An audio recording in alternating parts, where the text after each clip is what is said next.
continuamos conociendo y conversando con dirigentes sindicales. Y ahora tenemos precisamente a Alejandro Santibáñez, que es el presidente de la Multisindical de Trabajadores del Salmón, también de ramas afines y de pesquerías. Una organización que ya tiene algunos años y que reúne aproximadamente a 15.000 trabajadores del sur del país. Alejandro, gracias por estar con nosotros. Partamos por lo más básico.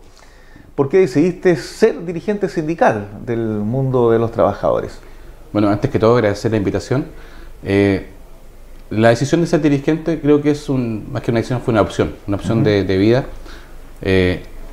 Siendo muy joven, con 16 años de edad, tuve un accidente laboral trabajando en una planta de proceso en Chiloé, sin contrato de trabajo, sin condiciones mínimas, trabajando 2 horas diarias del lunes a domingo, turnos extenuantes con trabajadores también con muy poca preparación.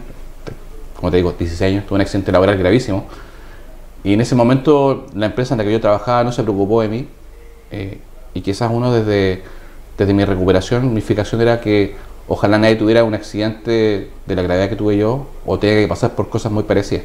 De ahí nace la inquietud de ser dirigente, es algo mucho más vocacional que algo más técnico como puede ser alguna persona, ¿no?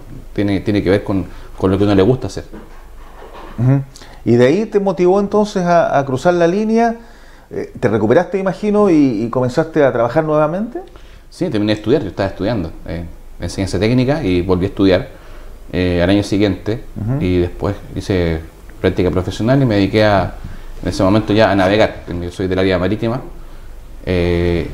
Y cuando uno va conociendo las realidades y se encuentra con trabajadores disconformes, uno dice, oye, paremos el disconformismo, transformémoslo en una voz y luchemos por mejorar.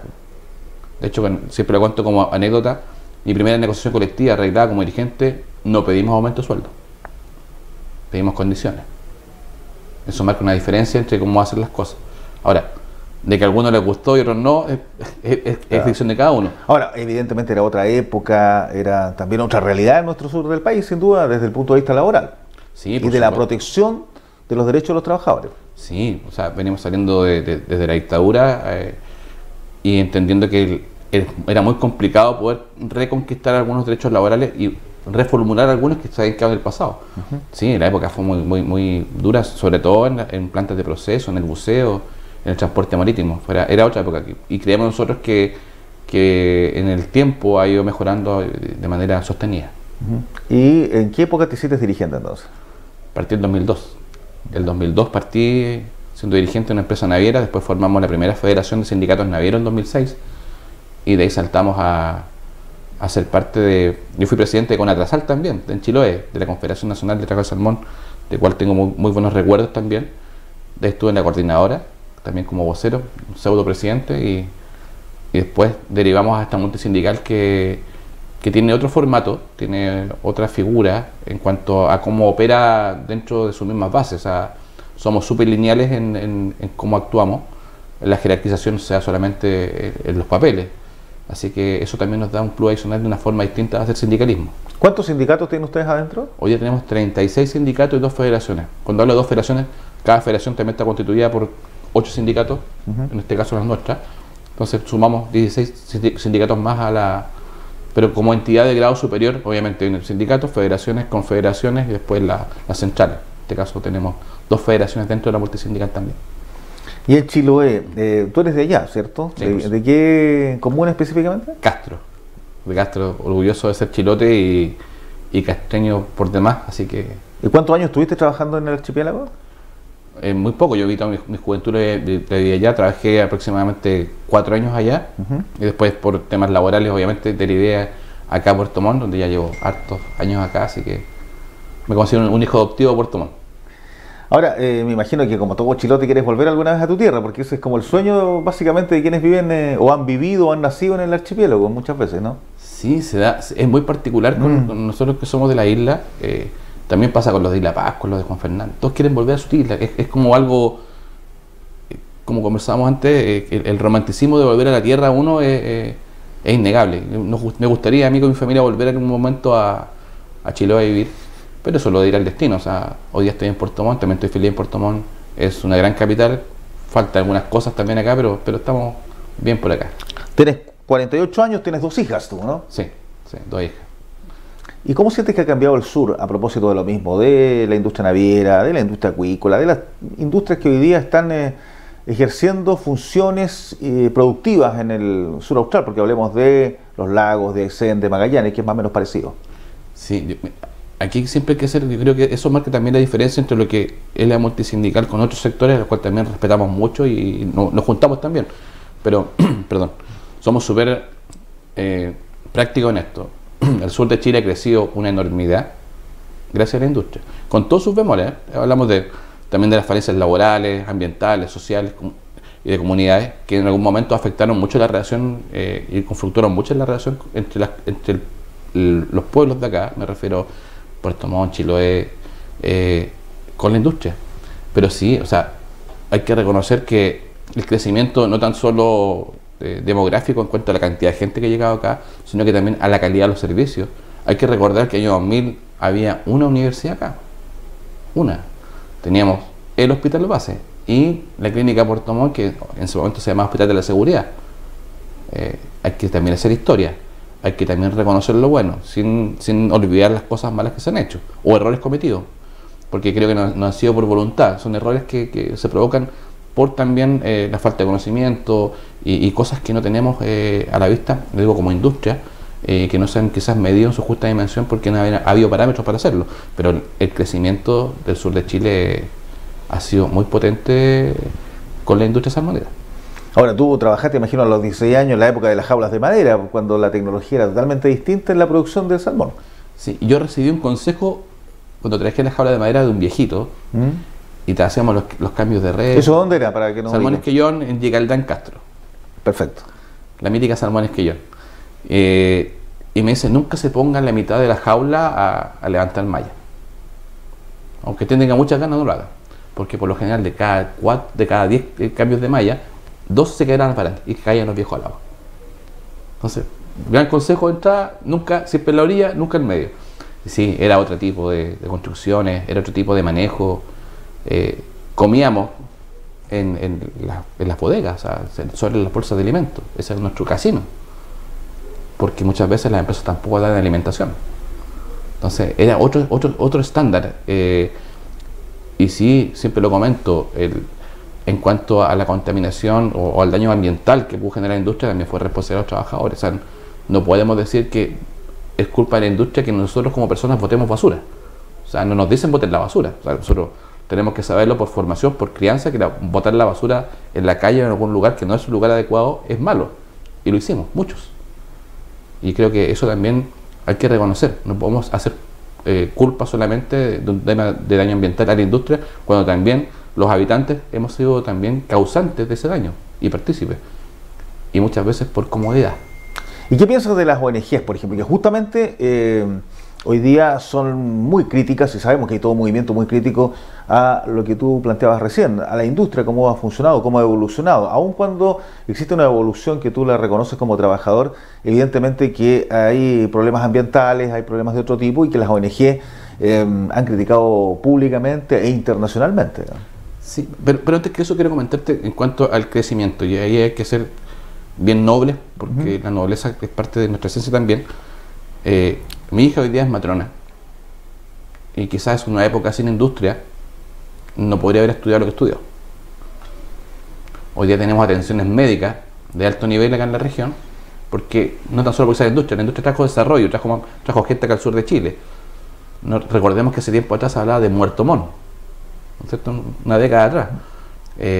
Entonces yo creo que no es restar mérito, sino que hay que sumar. Las cosas malas hay que mejorarlas, cambiarlas, eliminar las malas prácticas en algunos sentidos, pero puntualmente hay que hacer también hidalgos y reconocer que las cosas han mejorado.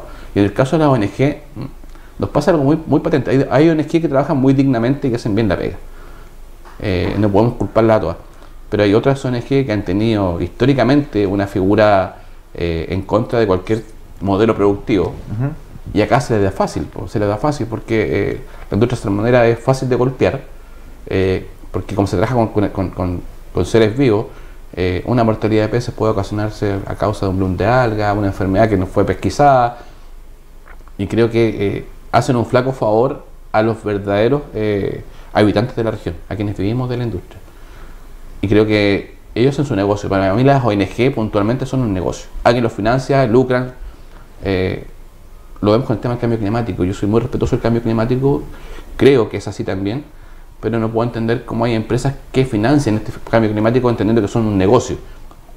Basta ver en Europa a ciertos movimientos que viajan con yates por todos lados y están financiados por alguien, aunque no lo digan, pero están con placas solares. Entonces, oye, pero ¿quién financia esto? Y no es el 1 a 1, no es que la gente vaya a poner plata. Entonces, hay un negocio, un negocio detrás de esto que es brutal, y las ONG en Chile han sido brutales. O sea, Greenpeace ha sido una de las que ha sido más dura, por decirlo de manera suave, inclusive mintiendo, porque eso es lo que han hecho en muchos aspectos. ¿Y eso lo dice responsablemente? Responsablemente, porque cuando hablamos del tema de los antibióticos puntualmente, hay que irse solamente a ver los registros de SUSPEC, que es Cernapec, que hablan de cómo sostenidamente se han ido eliminando los antibióticos. Pero la pregunta es, ¿el antibiótico es necesario? Sí. ¿Por qué? Porque los peces se enferman. Ahora, lo bueno del antibiótico es que en el caso de la salmonicultura, nosotros sabemos cuánto consumen y cómo se elimina. La pregunta es, a alguien de la ONG, ¿usted sabe cuánto antibiótico ha consumido usted en su vida? ¿Usted sabe cuánto antibiótico ha consumido su hijo en su vida? No tiene idea. ¿Usted sabe cuánto antibiótico se va por los desagües al mar? Pues es orgánico, obviamente. Tampoco sabemos. Entonces es re fácil culpar a otros del daño que está existiendo en el medio ambiente. Cuando hablan del lago Villarrica, me parece mucho que es un tema de la piscicultura, y hace eso el estudio, efectivamente, había un impacto de la piscicultura, pero no alcanzaba a ser el 5% de todo el impacto. El otro brutal impacto era justamente de la gran cantidad de departamentos, casas de veraneo, embarcaciones que se fueron allá al lago, que también contaminan. Entonces, yo creo que hay que ser justos en razón y medida y decir, oye, efectivamente, hagamos los estudios de impacto, de cómo la industria puede generar este daño o no daño, porque también hay que tener las dos visiones, en cuanto al ecosistema. Y una pregunta de millón. Lo he preguntado varias veces. No he visto todavía ningún informe técnico de universidad, sea nacional o extranjera, que digan efectivamente el salmón se come el otro pez más chico. No lo he visto. No. Respecto a que es carnívoro, que es depredador, Claro, etcétera. o sea, se habla de los escapes y del gran daño, pero hemos visto en la práctica que nadie ha podido demostrarlo con hechos empíricos y teóricos. Alejandro, y respecto a lo que fueron ya las marchas de hace un tiempo atrás y las críticas también del gobierno, donde derechamente se les ha dicho que era una exageración lo que ustedes estaban planteando y que efectivamente hay dirigentes pro industria, como el caso tuyo, alguna crítica se ha esbozado por ese lado también.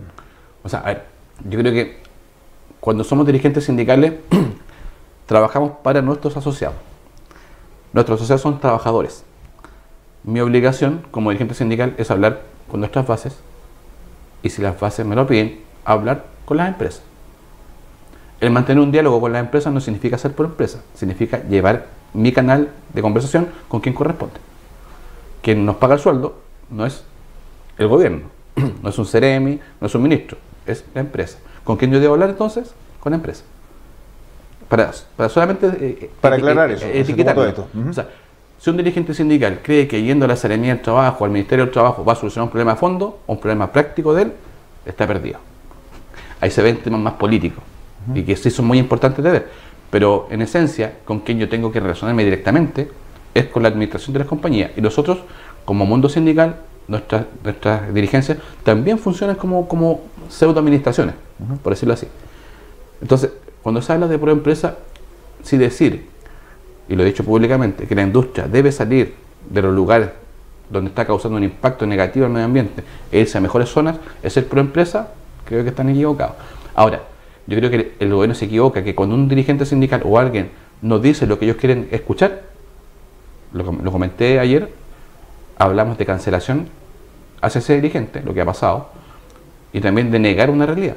Entonces, yo siempre les pido un poquito de mesura a a las personas que están en el ambiente político hoy día, para que midan bien el impacto de sus palabras. Porque si no saben la historia de uno, si no lo conocen a uno, si no han recorrido, yo partí del sindicalismo más duro. Y lo dije públicamente, cuando vi que el virus ISA nos golpeó con más de 25.000 cesantes, entendí que no era un tema personal, entendí que no era un tema de mi sector, sino que era un tema global y que había que hablar con la industria. Y ese hablar con la industria significa puntualmente entendernos con ellos para poder lograr acuerdos y mejoras. Tenemos 8 hitos, son muy importantes, pero todavía nombrar 2 hitos que han sido muy relevantes para los trabajadores. Y no está en el Código del Trabajo. Conseguimos la eliminación del contrato por obra y faena en casi toda la industria, sin ninguna intervención del gobierno. Lo conseguimos nosotros con un acuerdo con la industria. Conseguimos que se eliminara la mala práctica del desafuero de las mujeres embarazadas, que era una constante acá en la región. Y espero que no sea así, que haya habido algún desafuero, pero son acuerdos que hemos logrado con el diálogo. Claro. Si eso no es trabajar para nuestras bases y para los trabajadores, creo que estamos muy perdidos y errados en el concepto de sindicalismo. Y para cerrar ya, Alejandro, ya semanas de haber ocurrido, ¿quedaron conformes sintéticamente de lo que fue la movilización que ustedes organizaron en su momento? Sí. Yo creo que lo que sí nos mantiene quizás incómodos todavía, esta postura del gobierno tan intransigente, porque tenemos que decirlo de esa forma, de no entender que hay miradas distintas a la suya. Nosotros no estamos en contra del medio ambiente. Estamos en contra de hacer malas políticas públicas que puedan afectar a las personas más que un gremio. Y eso fue lo que planteamos siempre.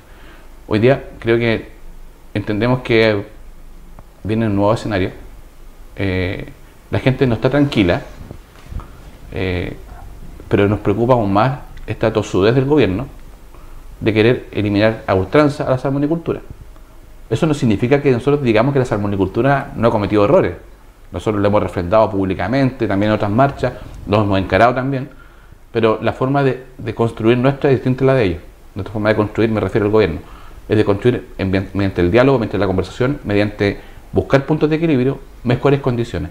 Y eso a los trabajadores en sí, hoy día este silencio en algunos aspectos del gobierno en cuanto a la futura ley de acuicultura y en cuanto a cómo operan algunos estamentos, nos tiene quizás muy intranquilos. Lo dijimos también públicamente, el sacar a la gente a las calles no fue grato. No es grato pedirle a alguien y explicarle a alguien que marche por algo que lo puede afectar. Sería mucho más grato decirle a nuestros asociados, muchachos, tenemos la puerta abierta con el gobierno, nos llamaron a conversar, nos plantearon sus inquietudes, vamos a trabajar en conjunto, y eso el gobierno no lo ha hecho. Entonces, no lo queremos sorprender nuevamente, como lo quiso hacer la ministra de Medio Ambiente, a última hora poniendo una indicación en una comisión mixta, donde no permiten recibir a nadie para conversar, a favor de quizás su línea, no estoy criticándola, pero respeto su postura ambientalista extrema, que no es la nuestra en todo caso, y no queremos encontrarnos con esto. Porque si eso vuelve a pasar, si el gobierno no entendió el mensaje, porque esto fue un mensaje, 13.000 personas en Puerto Montt, 2.000 personas en el Biobío, 7.000 personas en Chiloé, más la gente de Aysén, más la gente de Magallanes, la multisindical junto a la Coordinadora de Trabajadores de Salmón y a la Corporación de Quellón, fuimos capaces de movilizar gente.